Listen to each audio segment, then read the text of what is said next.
My name is Brenda Moots. I'm a local resident and business owner in the community, born here and raised here. I've seen a lot of amazing things happen in our community, and we've been through a lot of tragedy, but never anything of this magnitude. My name's Ricky Stanley. I live in the community of Midway. The night of the tornado, I was in Spendaday Marina.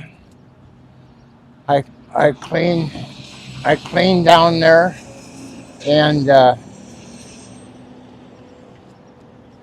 my son called me on the phone and says, first he said, tornado warning for here. My name is Lieutenant Steve Reed. I've been on the Indian Joint Fire District for 15 years and a lieutenant for 3. The night of the tornadoes was something that we had trained for years for. You know, as part of this job, you just train and prepare for the worst, but hope for the best. And I think that we were all in the same boat where we said, you know, this isn't going to happen here. And got a phone call about 3 minutes later. It's my son again. He says, get in the back room because the tornado is coming through now. It was different. You know, we had been given warnings for many hours prior about the possibility of tornadic activity, but just like any other time, we most of us ignored them, to be frank, until a couple hours before, where it was apparent that we were going to get hit with a pretty nasty storm. We didn't know what kind of storm, but we knew we were going to get hit. So as it got closer, tensions ran a little higher, and everybody started to become aware of the possibility that we could see a tornado that night.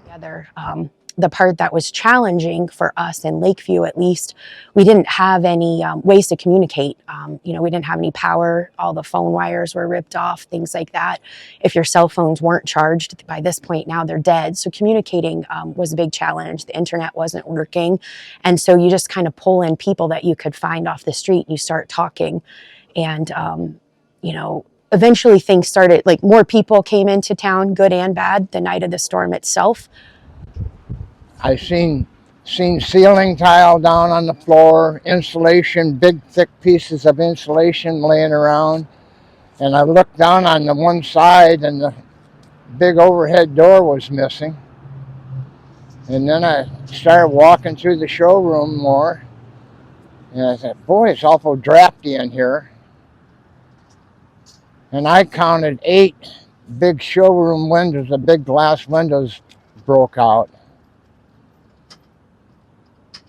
And then I just sort of, what I done on cleaning went to heck.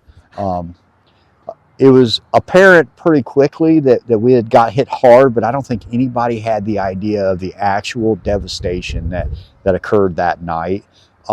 Really, we didn't have a clear view of the devastation until sunrise the next morning. Keep in mind, it hit at 8 o'clock. It was already dark. It was raining pretty heavily. So it was hard to get a good assessment. But by 10 o'clock the next morning, it was very clear that we were in for the long haul and we needed lots and lots of help.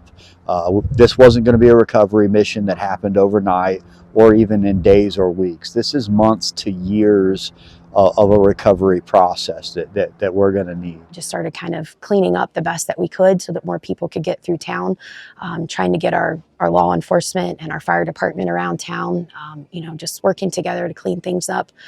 Through your local networks, people start to realize what's happening and what you need, and food started showing up, people started showing up. Yeah, so we had resources within probably the first week or two. And then after that, everything's just pretty much slowed down. All the help for the first week was great. There was a lot of people. Then people started going to work, and all the resources just kind of died off from there.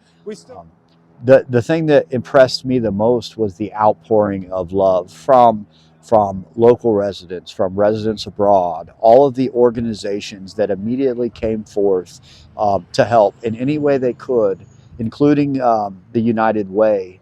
The United Way stepped up pretty quickly. They opened up shelters. They opened up resources where people that had lost everything could get just their basic needs. The part that I struggle with now overall is what I call the middle. We're about a month in after the disaster, and the middle's hard. The relief aids are gone. You know, Samaritan's Purse is gone.